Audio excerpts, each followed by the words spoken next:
Halo Sobat Matematika, selamat pagi, siang, sore, atau malam, tergantung kapan Sobat Matematika menontonnya.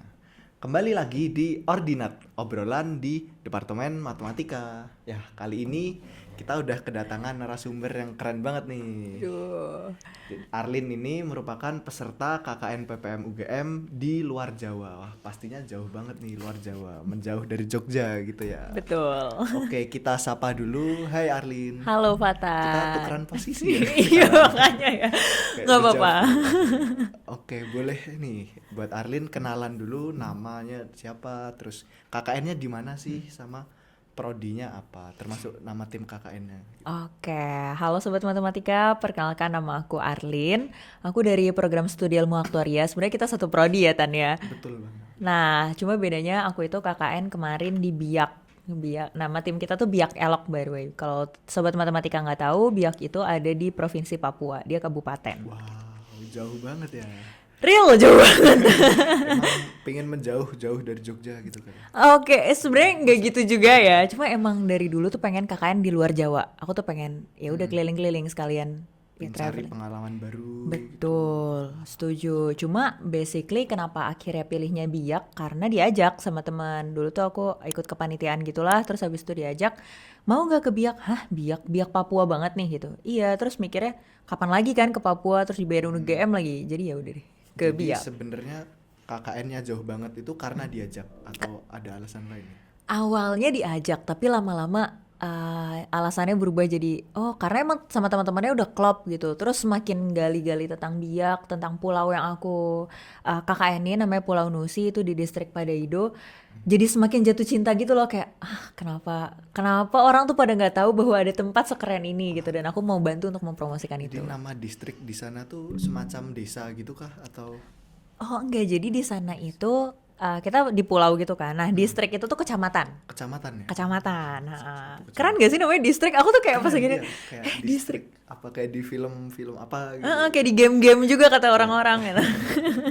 Di sini pakai istilah distrik Nah, gitu. BTW kalau KKN jauh gitu ya, itu kan biasanya ada yang cinlok. Ada nggak sih yang cinlok di biak elok ini? Oke, ya Cinlok ada lah ya karena kan kita tuh jadi yang agak beda dari tim-tim lain adalah di tim kita itu tuh kita di satu pulau yang sama, kita di satu desa yang sama juga. Jadi 30 orang tuh ngumpul di situ. Jadi probability untuk kita berinteraksi satu sama lain tuh sangat amat tinggi kan ya. Jadi jadi ya udah semakin banyak yang cinlok semakin solid lah tim itu. Gitu katanya. Jadi Wow. ada cinlok itu dan ya udah asal nggak melewati batas-batas ke norma kesusilaan kan. Gitu. Betul. Emang aman kalau biasanya baru cinlok di tempat KKN kan nggak akan melewati batas ya. Iya, benar. Pasti Yang penting masih bisa tahu jaga diri. diri, ya, tahu diri, Itu juga sih yang ditekanin sama DPL nggak apa-apa, tapi yang penting jaga diri. Gitu. jaga diri. Betul. Udah ini Jadi, kenapa jadi bahasnya cinlok ya? Yang lain dong. oke, kalau gitu langsung bahas ke programnya aja. Oh, Kan di oke. sana KKN tuh pasti ngelakuin program ya. Sebenarnya yang unggulan di Biak ini apa? Oh, oke. Sebenarnya mau kasih apa ya? Nuansa dulu kali ya buat sobat matematika di Biak itu sebagaimana yang udah aku kasih tahu khususnya di Pulau Nusi kita itu tuh gugusan pulau-pulau di distrik Padaido itu namanya sebenarnya distrik Padaido dan juga Aimando kita sebelahan gitulah kalau di petanya. Nah karena di situ pulau-pulau wisata baharinya tuh luar biasa cantik banget indah banget jadi memang kita mau bawa tentang pariwisata di situ terus juga apa ya di pinggir-pinggir pulau aja tuh lautnya tuh Tosca gitu loh warnanya laut-laut Iya, iya. dangkal wah cantik banget jadi kita melakukan pemetaan wisata di bahari di bawah laut dan juga di darat. Nah sebenarnya yang menariknya juga di Biak itu tuh dia tuh jadi tempat perang dunia dua dulunya. Oh Jadi iya, jadi banyak banget kapal-kapal mobil-mobil terus senjata-senjata yang emang karam di laut. itu Perang Dunia Kedua atau pengambilan Papua waktu Oh tapi di ini zaman bener Soekarno itu? Enggak, ini beneran perang dunia Berarti dua. waktu Jadi perangnya, Perang Dunia bukan Dua pembebasan. Amerika dan segala macem itu. Oh, Nah di situ tuh banyak tuh kapal-kapal Amerika. Terus habis itu, ini fun fact juga ya, aku kan ngajar di sekolah gitu. Nah belnya sekolah itu tuh katanya ini tuh bekas peninggalan Perang Dunia kakak gitu. Oh wow, wow. oke, gitu. Di Itu sana logatnya gimana? ya, sedikit aja gitu ya. Ya di sini tuh begitu kakak. Ya, sudah lah, ya, kayak gitu-gitu. Sudah, Sul. ya udah begitu. Iya, betul. Nah, tapi apa sih yang jadi core problem gitu di sana? Oke, sebenarnya walaupun kita ngangkat tentang pariwisata dan kita tuh pengen memajukan pariwisata di sana, yang jadi core problemnya menurut assessment kami adalah gimana kita bisa mengembangkan masyarakatnya gitu. Karena gini, alamnya tuh udah ada, cantik banget. Tapi gimana sih kita bisa memanfaatkan dan mendayagunakan manusianya sepenuhnya supaya bisa memanfaatkan alam dengan sebijaksana mungkin gitu. Jadi di situ core problem saya balik lagi ya pasti ke SDM, sumber daya manusia. Jadi itu sih yang jadi PR lumayan besar dan menjadi tantangan 50 hari kemarin itu gitu. Nah, kalau kamu sendiri atau kita sendiri Iya. itu kan anak aktuaria. Betul. Jadi apa ada tantangan tersendiri nggak buat jelasin kalau ditanya jurusan apa? Ini sebenarnya karena kita tuh di lautan, aktuaria kan kedengarannya kayak akuarium. Mungkin sobat matematika bisa nonton lagi tuh video waktu itu penjelasan tentang ilmu aktuaria. Cuman di sana tuh taunya akuaria itu perairan kah yang kayak gitu kan. Jadi ya udah kita jelasin ulang, enggak, aktuaria itu bisa dibilang matematika terapan bla bla bla bla bla. Itu challenging banget sih, apalagi maksudnya ke perangkat Pemdanya aja cukup challenging ya. Mereka yang cukup terpapar dengan kehidupan di luar, apalagi yang di pulau. Yang di pulau itu tuh mereka nggak main gadget, anak-anaknya. Kalau orang tuanya masih main gadget, tapi main gadgetnya juga paling malam karena ada listriknya malam doang. Jadi challenging banget untuk menjelaskan itu. Tapi ya simply kita bilang matematika terapan sih. Matematika terapan. Iya gitu. Terus ngapain aja? Ngapain? Program. Oke, ini sebenarnya masih ada hubungannya sama si core problems itu. Jadi sebagai anak aktuaria, anak matematika, departemen matematika, kita di situ ngajar. Anjir. Aku sih di situ ngajar, kan aku sendirian. Aku di situ ngajar sama teman-teman yang lain dari jurusan teknik, jurusan-jurusan yang lain juga. Kita ngajar anak-anak SD, SMP gitu-gitu. Kita juga ngasih pelatihan sih ke orang tua, cuman beda scope aja. Nah, di situ kita juga ngajarin selain matematika, kita ngajarin membaca, menulis, berhitung, calistung pokoknya. Karena di anak-anak SD SMP aja masih lumayan challenging untuk belajar calistung di situ. Ya, jadi kita hadir di situ untuk membantu mengajar, dan juga sebenarnya menurutku ya ilmu aktuaria, keilmuan di aktuaria yang kepake itu adalah untuk mengakses core problemsnya itu apa gitu, sehingga kita bisa mendapatkan solusi yang paling tepat, paling efisien, paling efektif itu apa gitu. Jadi di situ lumayan tuh brainstorming anak-anak saintek, anak-anak soshum gitu kayak. Masuk di aktuaria juga. Itu masuk juga di aktuaria, kan kita sering ya dikasih data yang limited gitu, terus habis itu disuruh assess, ini tuh harus diapain gitu, ke depannya harus gimana. Belum ada clue apa-apa. Betul, dan itu ilmu-ilmu di aktuaria yang implicitly bisa kepake di kehidupan KKN aku. Menarik banget. Nah, ada gak sih kisah yang menarik gitu sama warganya? Sama warga, wah, fun fact-nya kita itu punya orang tua asuh, Oh iya? orang tua angkat, iya. Dan Gimana itu?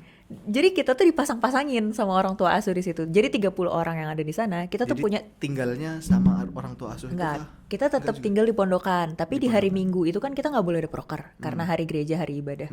Nah di hari Minggu itu hari kita sowan ke orang tua asuh, ke adik-adik juga. Dan adik-adik sebenarnya tuh kita punya adik tuh cuma satu. Tapi kan mereka bisa jadi 2 bersaudara, 5 bersaudara, 8 Betul bersaudara gitu kan. Jadi kita punya adik tuh basically banyak juga gitu. Jadi kayak adik beneran. Iya bener, adikku itu 6 bersaudara. Jadi aku punya 6 adik gitu. Udah cocok, emang anak sulung banget ya. Aduh, jadi ya udah habis itu kita ngobrol-ngobrol lah sama orang tua asuh itu gitu. Jadi kedekatannya tuh luar biasa deket sih sampai sekarang. Bahkan tadi aku baru fit callan sama orang tua asuhku juga. Berarti selesai KKN pun itu masih kayak kakak adik gitu. Iya betul sekali. Terus kita juga deket sama beberapa anak yang walaupun dia bukan adik kita, tapi karena mereka tuh sering nyamperin kita, kakak ayo kita mandi-mandi. Mandi-mandi itu renang-renang, renang di pinggir pantai gitu sore-sore. karena deket pantai. Betul, atau enggak kakak ayo kita molo-molo. Molo-molo itu kita renang, cari ikan, nangkap ikan di tombak gitu ikannya, terus ya udah abis itu kita makan bareng. Jadi kedekatan sama warga di situ luar biasa sih. Bahkan kita pas lagi pulang kita dianterin ke bandara kan. Oh iya. Iya, Jauh mereka nggak itu? satu kampung. Wah, itu perjalanannya ya dari pulau ke kota itu 1 jam lebih naik perahu. Terus ke kota tuh maksudnya ke dermaga yang terdekat ya, dari dermaga ke bandaranya itu sekitaran 30 menit kali ya naik kendaraan. Wah, Naik kendaraan, naik mobil maksudnya. itu Jadi diantar ya. itu kita dianterin Baik banget. sampai ke pintu bandara, sampai yang mereka udah nggak boleh masuk lagi. Kayak satu kampung nganterin kita. Jadi itu luar biasa sih. Kita masih apa yang ngerasa punya attachment yang luar biasa kuatnya sama warga. Gitu. Terus ada nggak perubahan yang kamu dapetin gitu setelah 50 hari mengabdi di masyarakat kan ya? Oke, kalau perubahan selain warna kulit ya berubah pastinya. Pasti Pasti panas ya di sana ya? panas banget, satu orang tuh mataharinya satu di situ. Selain itu kita juga dapet banyak banget insight kayak karena di situ tuh listrik terbatas, cuman dari jam 6 sore sampai jam 6 pagi aja. Jadi kita yang biasanya HP-an terus-terusan, laptopan terus-terusan, ya terbatas karena kita nggak bisa ngecas kan di tengah hari, kecuali pakai power bank gitu. Jadi kita terpaksa, bukan terpaksa, awalnya mungkin ya bagi beberapa orang terpaksa, tapi lama-lama ya udah biasa juga berinteraksi sama warga-warga. Ya udah kita mau nyamperin warga, kita lapar misal siang-siang, aduh makanan yang dibikin sama anak yang piket masak belum jadi nih, nyamperin ke rumah warga gitu, terus kalian ngobrol-ngobrol apa gitu, jadi apa ya, jadi hidup bersosial lagi gitu rasanya. Bersosial. Betul, terus juga dari situ warganya ternyata awalnya sih kita kegeeran ya kayak kok kita kayak deket banget gitu ya sama warga gitu, tapi ternyata feedbacknya juga dirasakan sama warga gitu loh, mereka juga senang karena anak-anaknya itu biasanya sore-sore malam-malam kan cuman main-main aja. Nah ini tuh Yang mereka anak-anak kecil-kecil, anak kecil, anak kecilnya, heeh. iya. Kan awalnya cuma main-main aja, tapi sekarang jadi mereka tuh nyamperin kita buat minta PR, minta kakak ajarkan kami hitung-hitung, tambah-tambah, kali-kali, bagi-bagi yang kayak gitu. Pasti seneng ya kayak adik-adik itu punya sosok kakak yang aku nanti besar bakal kayak gitu juga. Iya, ternyata kayak mereka tuh benar-benar look up ke kita gitu loh, dan ya walaupun lumayan ada kayak pressure dikit gitu ya kayak, Iya. emang kita sebagus itu, cuman apa ya, ngelihat mata mereka berbinar-binar pas lagi belajar itu luar biasa sih. Gitu. Tuh keren banget sih. Alhamdulillahnya. Oke, buat terakhir nih Arlin. Jadi ada nggak kamu yang pingin disampaikan buat sobat matematika boleh, atau buat temen-temen biak elok kalau misal nonton nanti boleh, atau buat warganya pun boleh. Oke, sebenarnya mau aku sampaikan apa ya?